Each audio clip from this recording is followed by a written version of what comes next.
Hi guys, welcome to VLearn Study Platform. First news TS Paper 2 Polity related ആർട്ടിക്കിളാണ് sweep campaign via pride parade. So context sweep പ്രോഗ്രാമാണ് government of ഇന്ത്യയുടെ ഒരു flagship പ്രോഗ്രാമാണ്. ഇതിൻ്റെ ഒരു aim എന്താണെന്ന് വെച്ച് കഴിഞ്ഞാൽ നമ്മൾ വോട്ടേഴ്സ് ആണല്ലേ, നമ്മളെ എഡ്യൂക്കേറ്റ് ചെയ്യുക അല്ലെങ്കിൽ നമുക്കിടയിൽ വോട്ടിംഗ് അല്ലെങ്കിൽ എലക്ഷൻ പ്രോസസ്സുമായി ബന്ധപ്പെട്ടുള്ള അവയർനെസ് തരിക. സിംപ്ലി വോട്ടർ ലിറ്ററസിയാണ് ഇതിൻ്റെ മെയിൻ ഒബ്ജക്റ്റീവ് എന്ന് പറയുന്നത്. 2009 ഇലക്ഷൻ കമ്മീഷൻ ഓഫ് ഇന്ത്യ ഇതുമായി ബന്ധപ്പെട്ടിട്ട് ഉള്ള ക്യാമ്പയിനുകൾ സ്റ്റാർട്ട് ചെയ്തത്. ഇതിൻ്റെ ഒരു ഗോൾ എന്താണെന്ന് വെച്ച് കഴിഞ്ഞാൽ പാർട്ടിസിപ്പേറ്റീവ് ഡെമോക്രസിയാണ്. സോ വോട്ട് ചെയ്യാൻ എലിജിബിൾ ആയിട്ടുള്ള എല്ലാവരെയും എൻകറേജ് ചെയ്യാൻ വേണ്ടിയാണ് ഇത്തരത്തിലുള്ള programme government of India launch ചെയ്തത്. സോ ഈ ഒരു സ്വീപ്പിൻ്റെ ഡെഫിനിഷൻ എന്താണെന്ന് വെച്ച് കഴിഞ്ഞാൽ systematic voters education and electoral participation. ഈ ന്യൂസിൽ കോണ്ടെക്സ്റ്റ് വരാനുള്ള കാര്യം, ഇപ്പം ഓരോ ടാർഗറ്റ് ചെയ്തിട്ടാണ് ഇവർ ക്യാമ്പയിൻ നടത്തുന്നത്. കാരണം ഇന്ന റീജിയൻസിൽ അത്രത്തോളം വോട്ടിങ്സ് വരുന്നില്ല അല്ലെങ്കിൽ അവിടെ വോട്ടർ ലിറ്ററസി ഇല്ല എന്നറിയുമ്പം അത്തരത്തിലുള്ള കമ്മ്യൂണിറ്റീസിനെ അല്ലെങ്കിൽ ട്രൈബൽ ഏരിയ ഇവിടെയൊക്കെയാണ് ഇവർ ക്യാമ്പയിൻസ് നടത്തുന്നത്. ഈ പ്രാവശ്യം LGBTQ കമ്മ്യൂണിറ്റിക്ക് വേണ്ടിയും ഒരു ടാർഗറ്റഡ് ഇൻ്റർവെൻഷനുമായിട്ടാണ് ഇലക്ഷൻ കമ്മീഷൻ വന്നേക്കുന്നത്. Next article GS paper 2 governance related ആർട്ടിക്കിളാണ് where hunger trumps politics. So context പറയുന്നതിന് മുമ്പ് ഇതിൽ 2 ട്രൈബ്സിനെ മെൻഷൻ ചെയ്തിട്ടുണ്ട്. സബർ ട്രൈബ്സ് എന്ന് പറയുന്നത് വെസ്റ്റ് ബംഗാളിലുള്ള ട്രൈബ്സാണ്, അവിടുത്തെ ഒരു ആദിവാസി ഗ്രൂപ്പാണ്. മുണ്ട എത്നിക് ഗ്രൂപ്പിൽ പെടുന്നതാണ് ഈ ഒരു സബർ ട്രൈബ് എന്ന് പറയുന്നത്. ഒപ്പം തന്നെ ലോധ ട്രൈബിനെ പറ്റി പറഞ്ഞിട്ടുണ്ട്. ഒഡീഷയിൽ കാണപ്പെടുന്ന ഒരു എത്നിക് ഗ്രൂപ്പാണ് ലോധ ട്രൈബ്സ് എന്ന് പറയുന്നത്. അപ്പോൾ ഇവർ പണ്ട് കാലം തൊട്ടേ ഫോറസ്റ്റ് പ്രൊഡ്യൂസ് എടുത്തിട്ട് അതാണ് അവരുടെ ഉപജീവന മാർഗം എന്ന് പറയുന്നത്. എന്നാൽ കൊളോണിയൽ ഇറയിൽ ബ്രിട്ടീഷുകാർ വരികയും ഇവരെ ഒപ്രസ് ചെയ്യുകയും ചെയ്തു. അപ്പോൾ ഇവർക്ക് ഈ ഒരു അവരുടെ ഏക ഉപജീവന മാർഗമായിട്ടുള്ള ഫോറസ്റ്റ് പ്രൊഡ്യൂസ് വഴി ജീവിക്കാൻ പറ്റാത്ത അവസ്ഥ വന്നു. അപ്പോൾ അവർക്ക് എന്ത് വേണം? ഫുഡ് വേണം, മറ്റു കാര്യങ്ങൾ വേണം. അപ്പോൾ അവർക്ക് മുന്നോട്ട് പോകാൻ വേണ്ടി അവരെന്ത് ചെയ്തു എന്ന് വെച്ച് കഴിഞ്ഞാൽ മോഷണം സ്റ്റാർട്ട് ചെയ്തു. അപ്പോൾ കൊളോണിയൽ ഇറയിലെ കാര്യമാണ് പറയുന്നത്. അന്നത്തെ സമയത്ത് ഈ ട്രൈബ്സിനെ ബ്രിട്ടീഷ് വിളിച്ചിരുന്നത് ക്രിമിനൽസ് എന്നായിരുന്നു, ക്രിമിനൽ ട്രൈബ്സ് എന്നായിരുന്നു. അതിനുവേണ്ടി ഒരു ആക്ട് ബ്രിട്ടീഷുകാർ കൊണ്ടുവന്നിട്ടുണ്ടായിരുന്നു. ആ ആക്ടിൻ്റെ പേരാണ് criminals tribe act 1871. 1947 government of India ഇത്തരത്തിലുള്ള ലോ ഡെവലപ്മെൻറ്റ് ഇൻഡീസസ് ആയിട്ടുള്ള ട്രൈബ്സിനെ തിരിച്ചറിയുകയും അവരെ പ്രിമിറ്റീവ് ട്രൈബൽ ഗ്രൂപ്പ് എന്നുള്ള ഒരു കാറ്റഗറിയിൽ ഉൾപ്പെടുത്തി. ഈ പ്രിമിറ്റീവ് ട്രൈബൽ ഗ്രൂപ്പ് എന്ന് പറഞ്ഞു കഴിഞ്ഞാൽ ഒരു സബ് കാറ്റഗറിയാണ്. ഷെഡ്യൂൾഡ് ട്രൈബിലുള്ള സബ് കാറ്റഗറിയാണ് പ്രിമിറ്റീവ് ട്രൈബൽ ഗ്രൂപ്പ് എന്ന് പറയുന്നത്. അപ്പോൾ 5 ഇയർ പ്ലാനിൽ 5ാമത്തെ 5 ഇയർ പ്ലാനിലാണ് ഈ പ്രിമിറ്റീവ് ട്രൈബൽ ഗ്രൂപ്പ് എന്ന് പറയുന്ന ആ ഒരു കാറ്റഗറി കൊണ്ടുവന്നത്. അതെന്ന് പറഞ്ഞു കഴിഞ്ഞാൽ ഷെഡ്യൂൾ ട്രൈബിൻ്റെ സബ് കാറ്റഗറിയാണ്. അപ്പോൾ ഓർത്തിരിക്കേണ്ട കാര്യം 5th 5 ഇയർ പ്ലാനിലാണ് ഇത് കൊണ്ടുവന്നത്. 2006 ഈ ഒരു പ്രിമിറ്റീവ് ട്രൈബൽ ഗ്രൂപ്പ് എന്നുള്ള പേര് റീനെയിം ചെയ്തിട്ട് ഗവൺമെൻറ് ഓഫ് ഇന്ത്യ അതിനെ PVTG എന്ന് വിളിച്ചു. PVTG എന്ന് വെച്ച് കഴിഞ്ഞാൽ പർട്ടിക്കുലർലി വൾണറബിൾ ട്രൈബൽ ഗ്രൂപ്പ്. എങ്ങനെയാണ് ഒരു PVTGയെ ഐഡൻറ്റിഫൈ ചെയ്യുന്നത്? കാരണം നമുക്കറിയാം ഷെഡ്യൂൾഡ് ട്രൈബിൽ ഒരുപാട് ട്രൈബ്സിനെ ഉൾപ്പെടുത്തിയിട്ടുണ്ട്. അതിൻ്റെ ഒരു സബ് കാറ്റഗറി ആയിട്ടാണ് PVTG വരുന്നത്. അപ്പം ഇവരെ ഷെഡ്യൂൾഡ് ട്രൈബിൽ ഉൾപ്പെടുത്താതെ അതൊരു സബ് കാറ്റഗറി സെപ്പറേറ്റ് ആക്കുന്നതെന്ന് വെച്ച് കഴിഞ്ഞാൽ ഇവരുടെ ലോ ഡെവലപ്മെൻറ്റ് ഇൻഡീസസ് തന്നെയാണ്. ഇനി PVTGയെ ഐഡൻറ്റിഫൈ ചെയ്യുന്ന ഫാക്ടേഴ്സ് എന്താണെന്ന് വെച്ച് കഴിഞ്ഞാൽ അവരുടെ അഗ്രികൾച്ചർ മെത്തേഡ്സ് എന്ന് പറയുന്നത് പ്രാചീന കാലത്തെ മെത്തേഡ്സ് ആയിരിക്കും. ഒപ്പം തന്നെ അവരുടെ ലിറ്ററസി റേറ്റ് എന്ന് പറയുന്നത് വളരെ ലോ ലെവലിലായിരിക്കും. എക്കണോമിക്കലി അവർ ബാക്ക്വേർഡാണ്. ഒപ്പം തന്നെ ഇവരുടെ പോപ്പുലേഷൻ ഡിക്ലൈൻ ചെയ്ത് വരുന്ന പോപ്പുലേഷനാണ്. അപ്പോൾ ഇവരുടെ പോപ്പുലേഷൻ കുറഞ്ഞു വരുമ്പോൾ അവരെ എന്ത് ചെയ്യണം? കൂടുതൽ പ്രൊട്ടക്ഷൻ കൊടുക്കണം. അങ്ങനെയാണ് ഇവരെ PVTGയിൽ ഉൾപ്പെടുത്തുന്നത്. So ministry of tribal affairs ആണ് ഇതുമായി ബന്ധപ്പെട്ടിട്ടുള്ള സ്കീമിൻ്റെ അഡ്മിനിസ്ട്രേറ്റീവ് അതോറിറ്റി എന്ന് പറയുന്നത്. സോ ഇവരുടെ ഡെവലപ്മെൻറ്റിന് വേണ്ടി ഒരുപാട് സ്കീംസ് കൊണ്ടുവന്നിട്ടുണ്ട്. ഇന്ത്യയിൽ ഇൻ ടോട്ടൽ 75 PVTG ആണ് ഉള്ളത്. Next article GS paper 2 international റിലേഷനുമായിട്ട് ബന്ധപ്പെട്ടിട്ടുള്ള ആർട്ടിക്കിളാണ് Eritrea will pull out troops from Tigray. Tigray എന്ന് പറയുന്ന റീജിയൻ എത്യോപ്യയിലാണ്. എത്യോപ്യയുടെ നോർത്ത് മോസ്റ്റ് റീജിയനിലാണ്. അപ്പം എറിത്രിയയുമായിട്ട് ബോർഡർ വരുന്നുണ്ട്. അപ്പോൾ ലാസ്റ്റ് നവംബറിൽ എന്ത് സംഭവിച്ചെന്ന് വെച്ച് കഴിഞ്ഞാൽ ഈ ടീഗ്രയിലുള്ള നേറ്റീവ് ആയിട്ടുള്ള ആൾക്കാർ എത്യോപ്യ ഗവൺമെൻറ്റിനെതിരായിട്ട് ഇൻസർജൻ വാർ നടത്തിയിട്ടുണ്ടായിരുന്നു. അപ്പം ഈ ഒരു വാർ നടക്കുമ്പം എറിത്രിയയുടെ ബോർഡറിൽ വരുന്നത് കൊണ്ട് എന്ത് ചെയ്തു എന്ന് വെച്ച് കഴിഞ്ഞാൽ എറിത്രിയ ഫോഴ്സസും എന്ത് ചെയ്തിട്ടുണ്ട്, ഇതിൽ ഇൻവോൾവ് ചെയ്തിട്ടുണ്ട്. സോ അതുമായിട്ട് റിലേറ്റ് ചെയ്തിട്ടുള്ള ആർട്ടിക്കിളാണ് പറയുന്നത്. അതുകൊണ്ട് തന്നെ എറിത്രിയ അവിടെ കൊണ്ടുവന്നിട്ടുള്ള ട്രൂപ്സിനെ തിരിച്ചെടുക്കാനാണ് തീരുമാനിച്ചേക്കുന്നത്. ഇതിൽ നിന്ന് പിന്മാറാൻ തീരുമാനിച്ചു എന്നാണ് ഈ ന്യൂസ് പറഞ്ഞേക്കുന്നത്. പ്രിലിംസ് പോയിന്റ് ഓഫ് വ്യൂവിൽ ഓർക്കേണ്ട കാര്യം, ടീഗ്രേ റീജിയൻ എന്ന് പറയുന്നത് എത്യോപ്യയുടെ നോർത്ത് മോസ്റ്റ് റീജിയനാണ്, എറിത്രിയയുമായിട്ട് ബോർഡർ വരുന്നതാണ്. Next article GS paper 2 polity related ആർട്ടിക്കിളാണ്. Move health to concurrent list. So concurrent ലിസ്റ്റിലേക്ക് പബ്ലിക് ഹെൽത്തിനെ മാറ്റാനാണ് പറയുന്നത്. 15th ഫിനാൻസ് കമ്മീഷൻ്റെ ചെയർമാനായിട്ടുള്ള NK സിംഗ് ആണ് പറഞ്ഞത്. കാരണമെന്ന് വെച്ച് കഴിഞ്ഞാൽ പബ്ലിക് ഹെൽത്ത് ഇപ്പോൾ എന്തിലാണ്, സ്റ്റേറ്റ് ലിസ്റ്റിലാണ്. 7th സ്കെഡ്യൂളിലാണ് ഇതിനെപ്പറ്റി പറഞ്ഞിട്ടുള്ളത്. അപ്പം ഇപ്പോൾ ഈ ഒരു പബ്ലിക് ഹെൽത്ത് കൺകറൻറ്റ് ലിസ്റ്റിലാക്കുകയാണെങ്കിൽ സെൻറ്ററിന് കുറച്ചും കൂടി ഫ്ലെക്സിബിലിറ്റി കിട്ടും. ഇപ്പോൾ സ്റ്റേറ്റ് ലിസ്റ്റിലായതുകൊണ്ട് തന്നെ നമുക്കറിയാം പബ്ലിക് ഹെൽത്തിൽ ഒരുപാട് ഫെയിലിയേഴ്സ് ഉണ്ട്. ഈ ഫെയിലിയേഴ്സ് കുറച്ചും കൂടി പരിഹരിക്കാനും ഗവൺമെൻറ്റിന്, സെൻട്രൽ ഗവൺമെൻറ്റിന് കുറച്ചും കൂടി അക്കൗണ്ടബിലിറ്റി കിട്ടാൻ വേണ്ടിയാണ് ഇത് കൺകറൻറ്റ് ലിസ്റ്റിലേക്ക് മാറ്റാൻ പറയുന്നത്. ഒപ്പം തന്നെ GDP സ്പെൻഡിങ് പബ്ലിക് ഹെൽത്തിൽ 2.5% ഇൻക്രീസ് ചെയ്യണമെന്നും ഈ ഒരു ഫൈനാൻസ് കമ്മീഷൻ്റെ ചെയർമാൻ പറഞ്ഞിട്ടുണ്ട്. ഒപ്പം തന്നെ നമ്മൾ ഡിസ്കസ് ചെയ്തിട്ടുള്ള DFI ഡെവലപ്മെൻറ്റ് ഫൈനാൻസ് ഇൻസ്റ്റിറ്റ്യൂഷൻസ്, ഈ ഇൻസ്റ്റിറ്റ്യൂഷൻസ് ഞാൻ പറഞ്ഞിട്ടുണ്ട് ഫിസിക്കൽ ഇൻഫ്രാസ്ട്രക്ചറിൽ മാത്രമല്ല ഇൻവെസ്റ്റ് ചെയ്യുന്നത്, എന്തിലും കൂടിയാണ് സോഷ്യൽ ഇൻഫ്രാസ്ട്രക്ചറിലും ചെയ്യുന്നുണ്ട്. സോഷ്യൽ ഇൻഫ്രാസ്ട്രക്ചർ എന്ന് പറയുമ്പം ഹോസ്പിറ്റൽ, സ്കൂൾസ് ഒക്കെ പെടും. അപ്പോൾ എന്താ പറഞ്ഞതെന്ന് വെച്ച് കഴിഞ്ഞാൽ ഈ ഒരു NK സിംഗ് പറഞ്ഞേക്കുന്നത് എന്താണ്, പബ്ലിക് ഹെൽത്തിന് വേണ്ടി അല്ലെങ്കിൽ സോഷ്യൽ ഇൻഫ്രാസ്ട്രക്ചർ ഫണ്ടിങ്ങിന് വേണ്ടി ഗവൺമെൻറ് DFI ഇൻസ്റ്റിറ്റ്യൂഷൻസിനെ ഉപയോഗിക്കണം എന്നാണ് പറഞ്ഞത്. Next article GS paper 2 polity related ആർട്ടിക്കിളാണ്. Dormant parliament fading business. Constitution makers Indian constitution draft ചെയ്യുന്ന സമയത്ത് വെസ്റ്റ് മിനിസ്റ്റർ മോഡലായിരുന്നു അഡോപ്റ്റ് ചെയ്തത്. വെസ്റ്റ് മിനിസ്റ്റർ മോഡൽ എന്ന് പറയുമ്പോൾ ബ്രിട്ടനിലെ പാർലമെൻ്ററി ഫോം ഓഫ് ഗവൺമെൻറ് തന്നെയാണ് ഇന്ത്യ അഡോപ്റ്റ് ചെയ്തത്. സോ നമുക്കൊരു റെപ്രസെൻറ്റേറ്റീവ് ബോഡി ഉണ്ട്. ഈ ബോഡിയെ ഇലക്ടറൽ പ്രോസസ്സ് വഴിയാണ് തിരഞ്ഞെടുക്കുന്നത്. ഒപ്പം തന്നെ പാർലമെൻറ്റിൽ ലെജിസ്ലേറ്റീവ് ഡ്യൂട്ടീസ് ഉണ്ട്. എന്തിനാണ് ഈ ലെജിസ്ലേറ്റീവ് ഡ്യൂട്ടീസ് അവിടെ വെച്ചേക്കുന്നത്? കാരണം ഗവൺമെൻറ് കൊണ്ടുവരുന്ന ബിൽസ് ആണെങ്കിലും പ്രപ്പോസൽസ് ആണെങ്കിലും അത് നല്ല രീതിയിൽ അനലൈസ് ചെയ്യുക. അപ്പം കംപ്ലീറ്റ് ഡീറ്റെയിൽ ആയിട്ട് അനലൈസ് ചെയ്യുന്നത് കൊണ്ട് എന്താണ്, ഇപ്പം ഏത് ബില്ലാണെങ്കിലും പ്രപ്പോസൽസ് ആണെങ്കിലും അത് ബാധിക്കുന്നത് ജനങ്ങളെയാണ്. അപ്പോൾ കോമൺ മാനെ നല്ല രീതിയിൽ ബാധിക്കും. ആ ഇമ്പാക്റ്റ് അവർക്ക്, അതായത് പബ്ലിക്കിൻ്റെ ആവശ്യത്തിന് വേണ്ടിയുള്ള ബില്ലാവണം എന്ന് കമ്പൽസറി ആയതുകൊണ്ടാണ് ഇത്തരത്തിലുള്ള ലെജിസ്ലേറ്റീവ് ബോഡീസ് അതിനുള്ളിലുള്ളത്. സോ ജനങ്ങളുടെ ആവശ്യത്തിന് അല്ലെങ്കിൽ പബ്ലിക് ഫീഡ്ബാക്കിന് വേണ്ടി ഓരോ ഭേദഗതികൾ അതിൽ വരുത്തും. എന്നാൽ നമ്മൾ ഇന്നലേക്ക് ഡിസ്കസ് ചെയ്തിട്ടുള്ളതാണ് പാർലമെൻറ്റ് 3 തവണയാണ് ഒരു വർഷത്തിൽ കൂടുന്നത്. Budget session, monsoon session, winter session. ഈ 3 തവണ കൂടുമ്പോഴും ഇവർക്ക് കറക്റ്റായിട്ട് എല്ലാം അനലൈസ് ചെയ്യാനുള്ള ടൈം കിട്ടുമോ? ഒരിക്കലുമില്ല. അതുകൊണ്ട് തന്നെ ഇത്തരത്തിലുള്ള ബില്ലാണെങ്കിലും പ്രപ്പോസൽസ് ആണെങ്കിലും നല്ല രീതിയിൽ അതിനെപ്പറ്റി പഠിച്ച്, അതായത് എക്സ്പെർട്ടീസ് വെച്ചിട്ടുണ്ട്. ഓരോ ടെക്നിക്കലായിട്ടുള്ള രീതിയിലാണെങ്കിലും ഇത് എത്രത്തോളം കോമൺ മാനിൽ ഇമ്പാക്റ്റ് ഉണ്ടാക്കുന്നു എന്ന് അനലൈസ് ചെയ്യാൻ വേണ്ടിയാണ് പാർലമെൻ്ററി കമ്മിറ്റീസ് ഉള്ളത്. സോ പാർലമെൻ്ററി കമ്മിറ്റീസ് എന്ന് വെച്ച് കഴിഞ്ഞാൽ ഈ ഒരു പാർലമെൻറ്റിലെ MPs ചേരുന്ന ഒരു സ്മാളർ യൂണിറ്റ്സ് ആണ്. അത് ലോകസഭയിലെ MPസും ഉണ്ട്, രാജ്യസഭയിലെ MPസും ഉണ്ട്.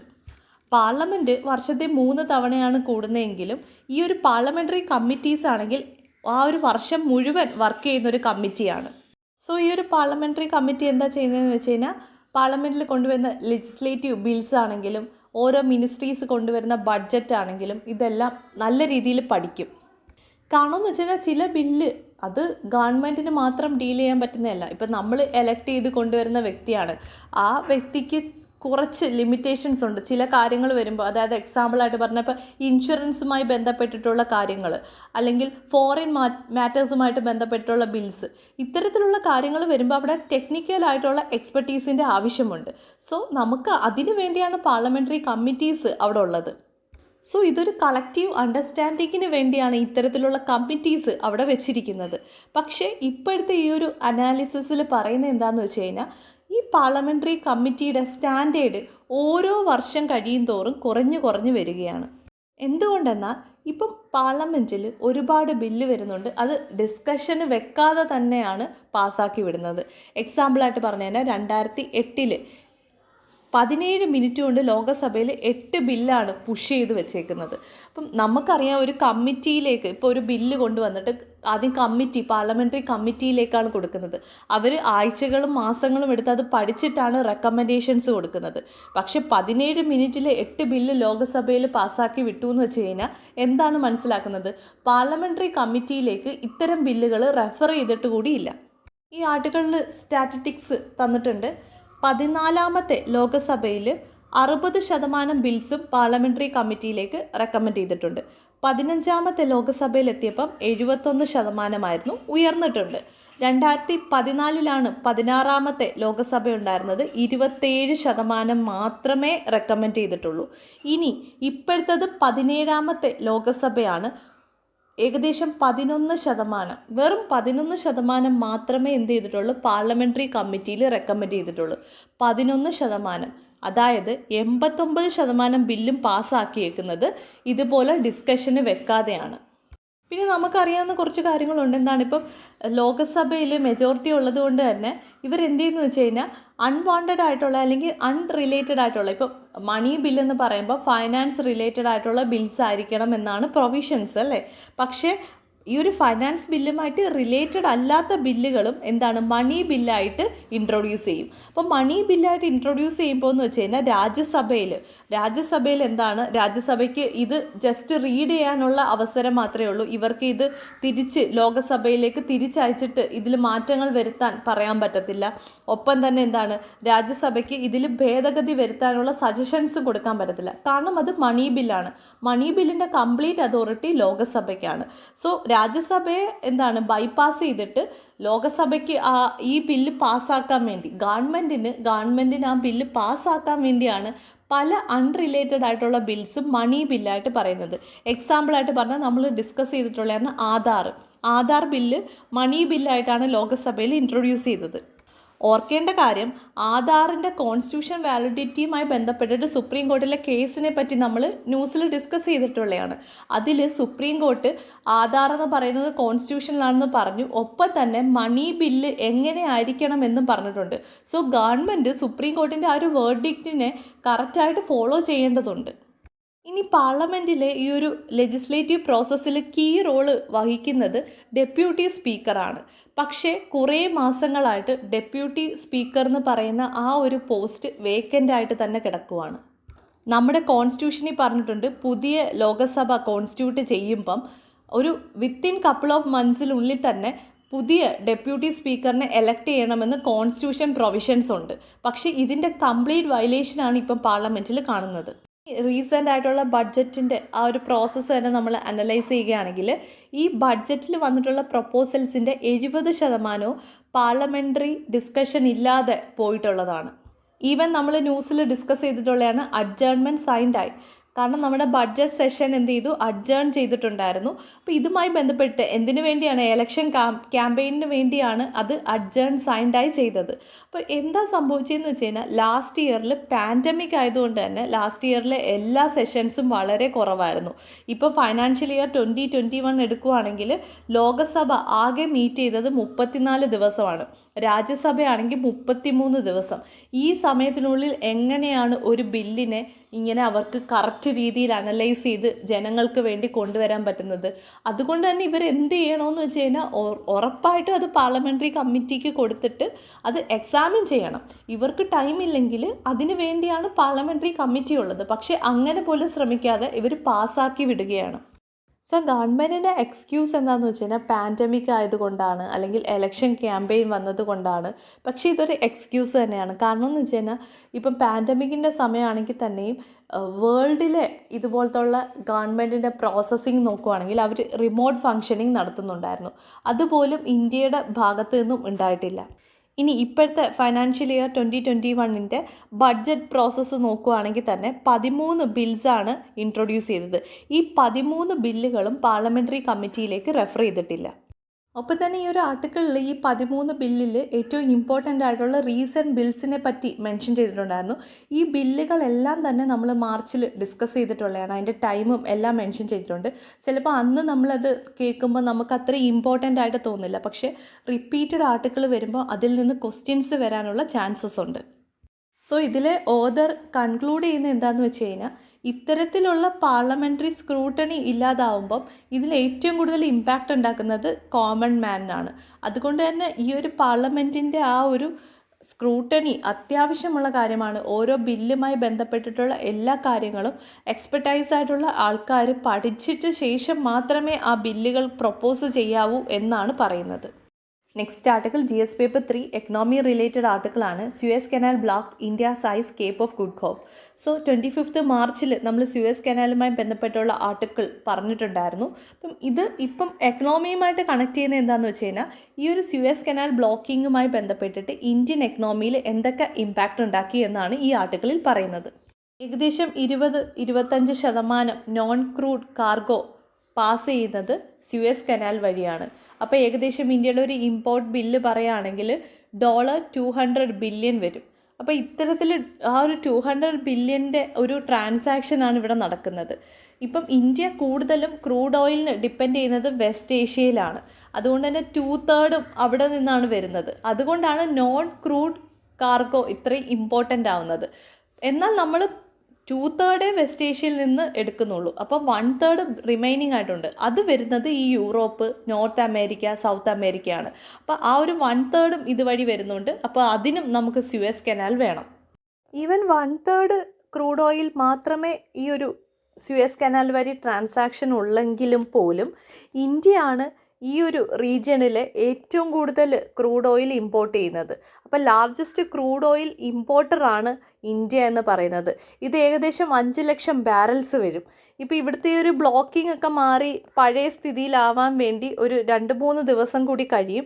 അതുകൊണ്ട് തന്നെ ഇന്ത്യൻ ഷിപ്സ് അവിടെ ബ്ലോക്കിംഗ് ആയിട്ട് കിടക്കുകയാണ്. ഇത് ഒരുപാട് ഇൻഡസ്ട്രീസിനെ ബാധിക്കുന്നുണ്ട്. അതുകൊണ്ട് തന്നെ ഇന്ത്യയുടെ ലോജിസ്റ്റിക് ഡിപ്പാർട്ട്മെൻറ്റ് മിനിസ്ട്രി ഓഫ് കൊമേഴ്സിൻ്റെ അണ്ടറിലാണ് വരുന്നത്. ഒപ്പം തന്നെ ministry of ports, shipping and waterways, ഒപ്പം തന്നെ ഒരു ഓർഗനൈസേഷൻ ഉണ്ട്, federation of Indian export organisation. ഇവർ 3 പേരും കൂടി ചേർന്നിട്ട് ഒരു 4 പോയിൻറ്റ് പ്ലാൻ കൊണ്ടുവന്നിട്ടുണ്ട്. അതിൽ പ്രയോറിറ്റി കൊടുത്തേക്കുന്നതെന്ന് വെച്ച് കഴിഞ്ഞാൽ ഇന്ത്യൻ ഷിപ്പിന് തന്നെയാണ്. അതുകൊണ്ട് തന്നെ ഫസ്റ്റ് പ്രയോറിറ്റി ഇന്ത്യൻ ഷിപ്പിന് തന്നെയാണ് കൊടുത്തേക്കുന്നത്.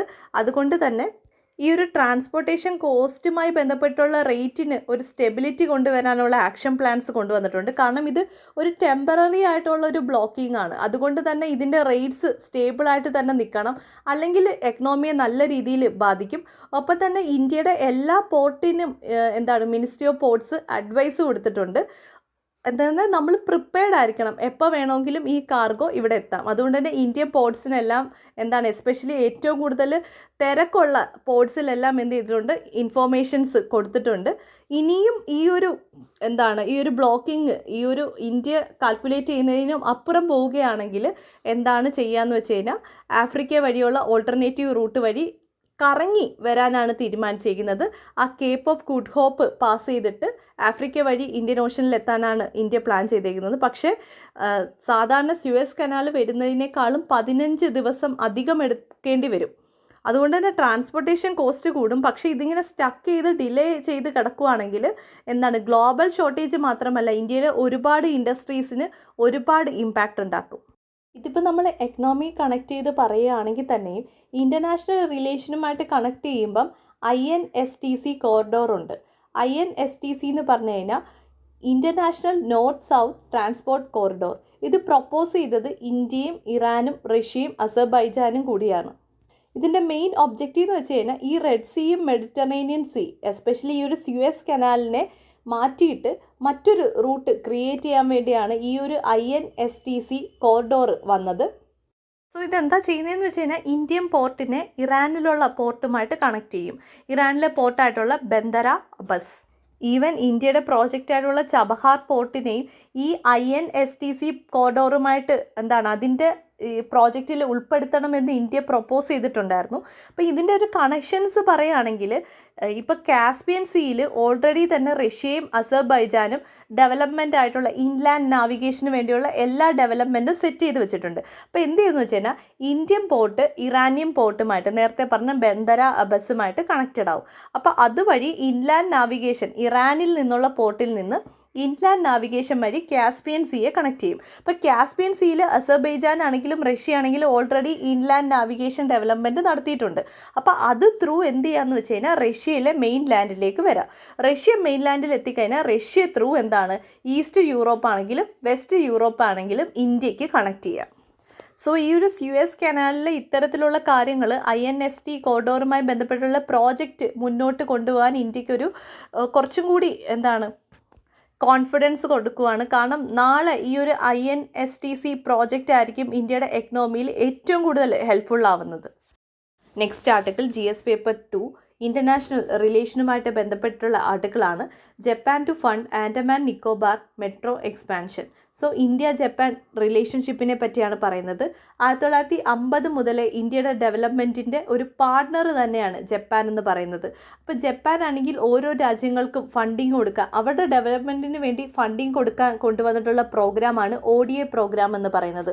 ODA പ്രോഗ്രാം എന്ന് വെച്ച് കഴിഞ്ഞാൽ ഒഫീഷ്യൽ ഡെവലപ്മെൻറ്റ് അസിസ്റ്റൻറ്റ് പ്രോഗ്രാം.